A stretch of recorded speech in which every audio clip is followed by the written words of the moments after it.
Bismillahirrahmanirrahim. Assalamu alaikum. Today we are going to start the chapter number 2, which is related with metric chemistry, and the name of the chapter is acid, base and salt. Today we are going to discuss theories about acid and bases. There are 3 theories. First of all, we will describe the Arrhenius theory, its acid and basic definitions of acid and base. Then we will find what are the limitations of Arrhenius theory. Now we are going to start the Arrhenius theory of acid and base. Where is the first theory? Arrhenius theory of acid and base. In 1880s, scientist Arrhenius proposed theory about acid and bases, and according to him, those substances which has ability to produce H positive ion in their aqueous solution or water are called acids, and those substances which has ability to produce OH negative ion, that is hydroxyl ion, in their aqueous solution are called base. Means according to Arrhenius theory, acids are those substances which has ability to produce H positive ion, that is hydrogen ion, in their aqueous solution are called acids. For example, HCl, HNO3, H2SO4, H3PO4, phosphoric acid, H2CO3, carbonic acid, CH3COOH, acetic acid, etc. The properties of acid based on H positive ion which they give in their aqueous solution. For example, HCl decompose to form H positive ion and Cl negative ion. So HCl has ability to produce H positive ion in their aqueous medium or aqueous solution. So HCl is acid.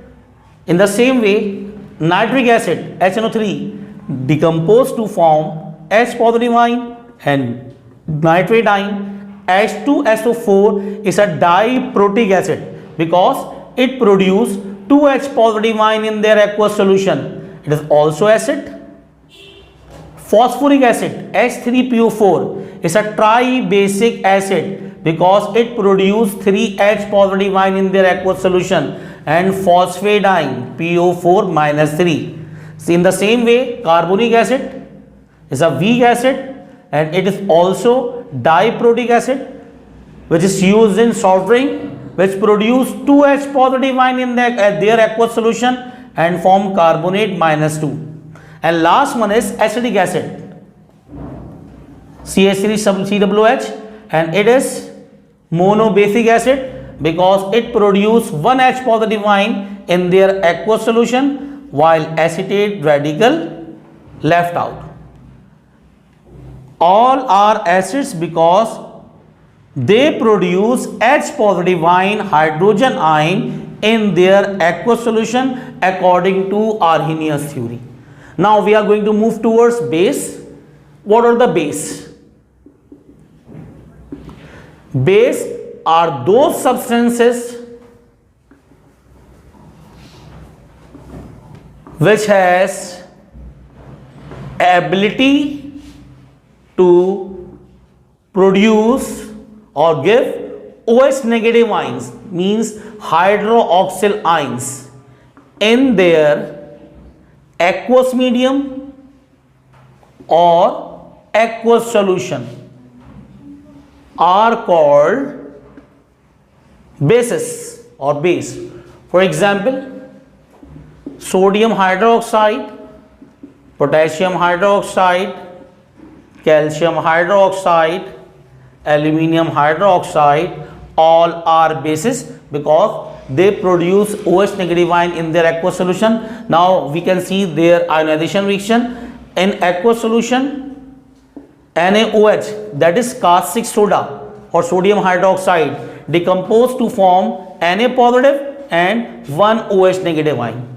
In the same way, calcium hydroxide, which is known as lime water, it produces two OH negative ion in their aqueous solution. So it's a dibasic acid and calcium ion. And aluminium hydroxide produce 3H positive ion in their aqueous solution. So it's a triacidic base and aluminium ions. So all are the bases because all produce OH negative, that is hydroxyl ion in their aqueous solution. NaOH and KOH, sodium hydroxide and potassium hydroxide, are monoacidic base. Calcium hydroxide is diacidic base and aluminium hydroxide is triacidic base. Now we have done the definition of acid and bases with respect to Arrhenius theory.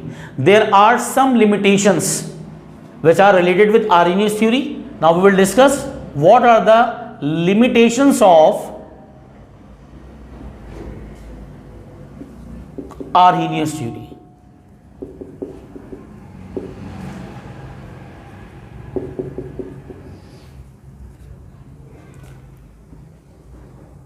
First limitation is hydrogen ion, that is H positive ion, which is produced by acid, does not exist in water because H positive ion react with water, and in water oxygen has two lone pair and it form coordinate covalent bond with hydrogen and form hydronium ion, that is H3O positive hydronium ion in their aqueous solution. Now the first limitation is H positive ion does not exist in water or aqueous solution because H positive ion vigorously reacts with water to form hydronium ion, that is H3O positive. Second one is Arrhenius theory is not applicable for compounds like ammonia and carbon dioxide and similar type of compound which has hydrogen. So they behave like, they seems like acid, but the property of ammonia is like basic medium, and carbon dioxide does not has H positive or OH negative ion. So these are the limitations. Second limitation is ammonia and carbon dioxide has H positive ion, ammonia has H positive ion, but on the basis of Arrhenius theory it will be acid, but on the practical view ammonia is a base.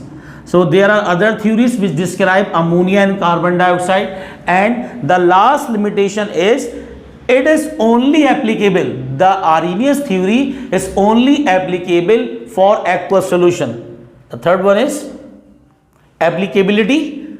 It is only applicable for aqueous solution. It means that the solvent must be water. So there are three limitations of Arrhenius theory. I repeat it.